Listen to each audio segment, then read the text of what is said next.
Pisces की कल classification करवाई थी। पाइसेस की कितनी क्लासेस थी? सारे बोला करो ना यार।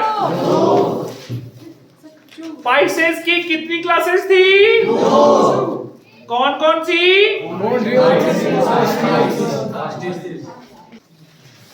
पहली क्लास कॉन्ड्रिक, कॉमन नेम कार्टिलेजिनस फिशेस।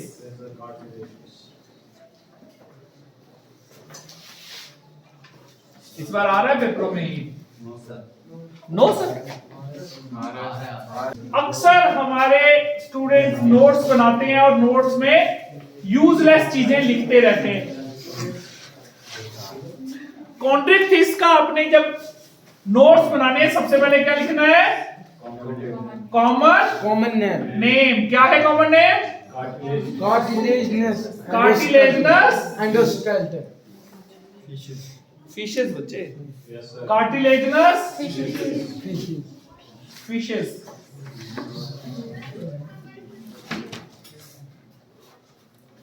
ठीक है, ये तो क्या कॉमन नेम। फिर इनका हैबिटेट, रहती कहाँ है ये? Marine exclusively marine. ये मैरीन फिशेस हैं। और इनका सबसे जो स्पेशल करैक्टर है, स्पेशल करैक्टर जिनके ऊपर इनका नाम भी है, वो क्या है? They have cartilaginous endoskeleton. इनके बारे में फर्दर पढ़ने से पहले हम इनके कुछ सैंपल्स देख लेते हैं।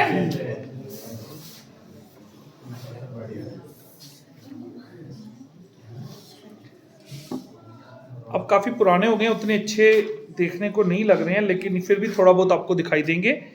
ये है स्कोलियोडॉन शार्क। फिल्मों वगैरह में देखा है नहीं शार्क? तो इसको क्या कहते हैं? डॉग फिश भी बोलते हैं। ठीक है, डॉग फिश किस लिए बोलते हैं इनको? क्योंकि जैसे लाशों को कुत्ते नोच के खा जाते हैं ना, तो ये भी समुद्री जो लाशें होती हैं, समुद्र में कोई चीज मर जाएगी तो उसको ये खा जाती हैं। देख रहे हो ये? देख लो, हर एक चीज की शक्ल उसकी हैबिट और हैबिटेट पे होती है।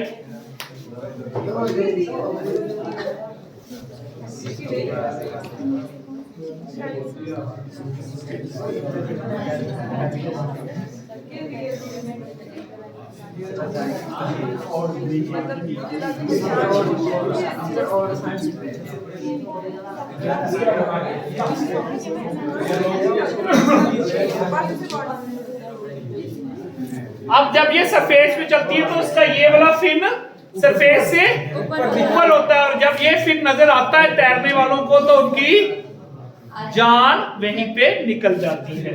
ये शार्क फिन है। जब ये मछली तैरती है पानी में ऊपर आके हमला करने के लिए आती है तो ये फिन ही सिर्फ नजर आता है। तो आप इसमें देख रहे हो कि इसका माउथ कहां? अब ये तो रहती है पानी के ऊपर, लेकिन अगर कोई चीज बिल्कुल सबस्ट्रेटम पे रहेगी, बिल्कुल कहां रहेगी? सबस्ट्रेटम पे, बिल्कुल तले पे रहेगी समंदर के, तो वो कैसी होगी? ये तो आप ऐसी वाली देख रहे हो, ये तो शार्क है। ये जो ये वाली आप देख रहे हो, ये है टॉर्पीडो। ये है टॉर्पीडो। लगातार सबस्ट्रेटम पे, समंदर के पैंदे पे रहने की वजह से ये ऐसी हो गई है।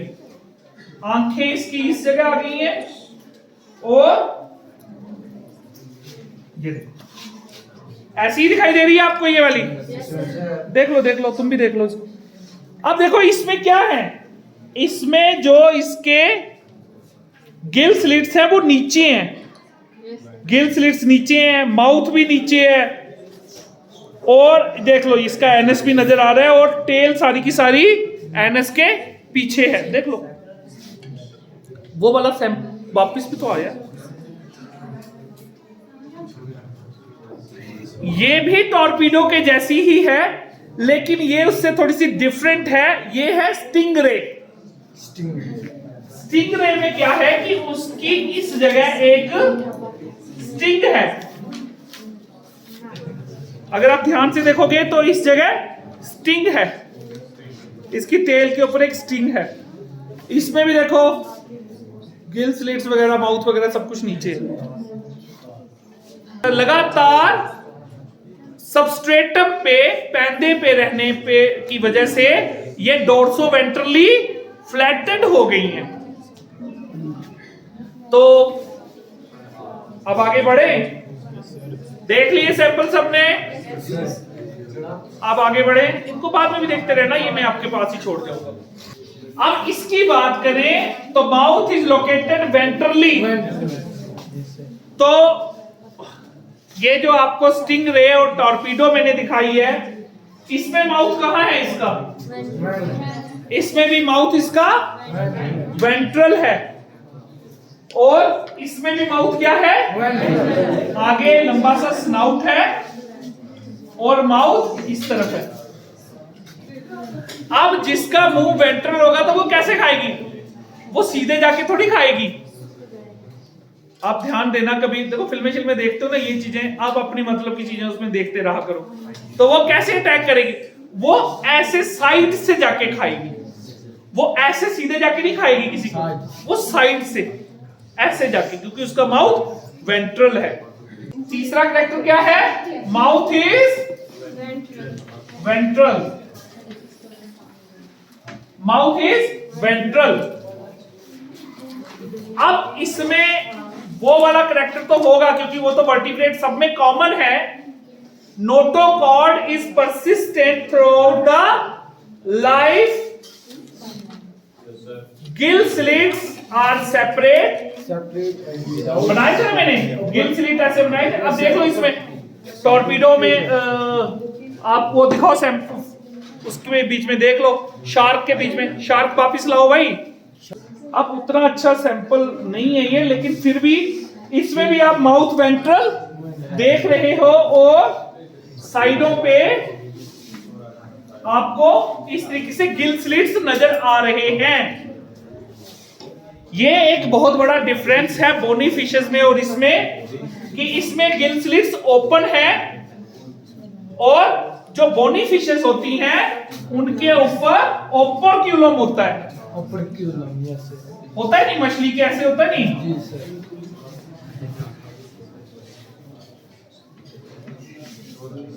मछली के ऐसे होता है ना ओपर्क्यूलम, कान से होता है ना मछली के, तो उसको ओपर्क्यूलम बोलते हैं, उसके बीच में गिल्स होते हैं। लेकिन इसमें ओपर्क्यूलम नहीं होता।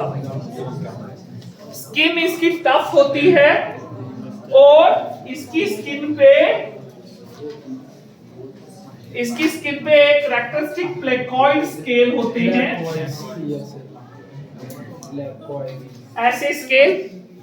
और जो हमारी यहाँ पे हिल स्ट्रीम की फिशेस होती है ना, उनमें होते हैं साइक्लोइड स्केल। ऐसे सब गोल स्केल होते हैं ना, लेकिन इनमें ऐसे दांतों वाले स्केल होंगे और स्किन के अंदर होंगे, स्किन के अंदर होंगे। और ये जो ये हैं ये बाहर निकल, थोड़े थोड़े इसके पॉइंट्स बाहर निकले होंगे। और शार्क की स्किन को एज अब्रेजर भी यूज करते हैं। लकड़ी वगैरह को प्लेन करना है फर्नीचर को, तो उसकी स्किन से प्लेन करते हैं। तो याद रहेगा इसमें कौन सा स्केल होता है? Placoid scale. टीथ जो हैं वो भी इनके मॉडिफाइड स्केल्स होते हैं और बैकवर्ड डायरेक्टेड होते हैं। माउथ में अगर आप देखोगे तो माउथ ऐसे होगा, तो दांत पीछे की तरफ होंगे। पीछे की तरफ दांत इसलिए कि जब शिकार पकड़ लिया तो उससे छूट ना पाए, और दांत चाहे टूट के गिर भी जाए तो नए उगाएंगे। Their jaws are very powerful. These animals are predaceous. Predatory behavior है, शिकार करते हैं। समुद्री शिकारी होते हैं ये। शार्क हमला करके शिकार करती है ना, ये प्रीडेशियस हैं। और इनकी एक बड़ी खास बात होती है, आपने कभी अगर बोनी फिश को साफ किया होगा तो उसमें आपको एक ऐसा स्ट्रक्चर दिखाई दिया होगा, ठीक है, इसको बोलते हैं एयर ब्लैडर। इस एयर ब्लैडर में हवा भर के, मछली अगर एयर ब्लैडर में हवा भर देगी तो मछली ऊपर आ जाएगी, हवा निकाल देगी तो वो नीचे चली जाएगी और मछली आराम कर सकती है हल्के हल्के फिन्स हिलाते हुए। कभी देखा ना आपने, कभी किसी झील वगैरह में, पोंड में आप देखो मछली आराम कर रही होगी, है ना, हल्के हल्के होवरिंग करती हुई, है ना, अपने हल्के हल्के। लेकिन शार्क ऐसा नहीं कर सकती क्योंकि उसमें एयर ब्लैडर नहीं होता, लगातार वो स्विम करती रहती है। नहीं करेगी स्विम तो डूब जाएगी, लेकिन दूसरी मछलियां डूब नहीं सकती क्योंकि उनमें एयर ब्लैडर होता है। इसमें हार्ट 2 चैम्बर्ड होता है।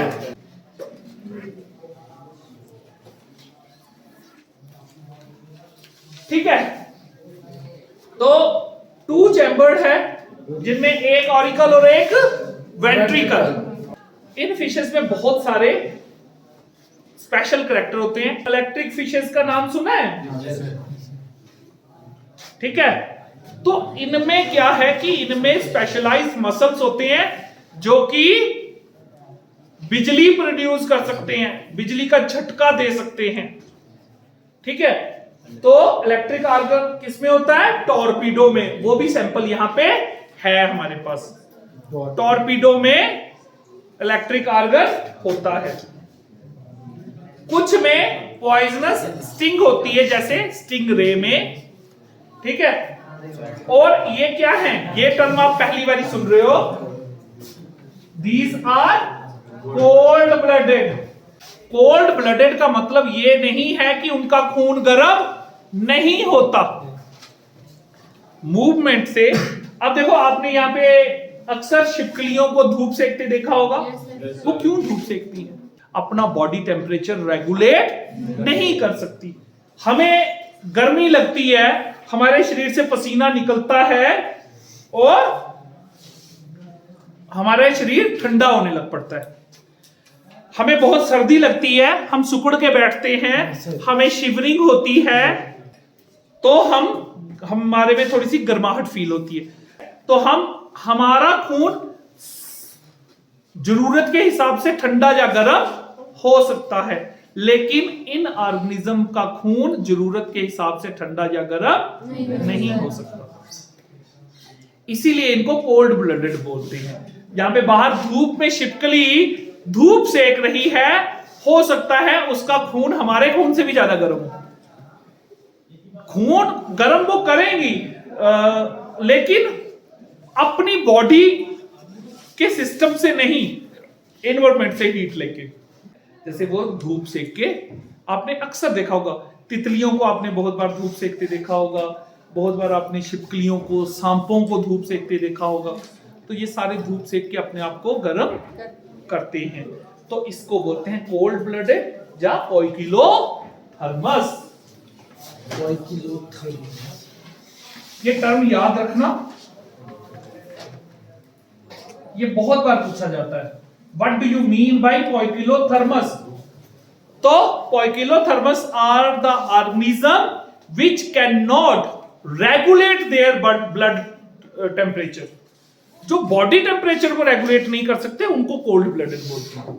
अगर इसके मेल और फीमेल को आपने देखना है ना, पहचानना है ना, तो जो इनके पेल्विक फिन्स है ना,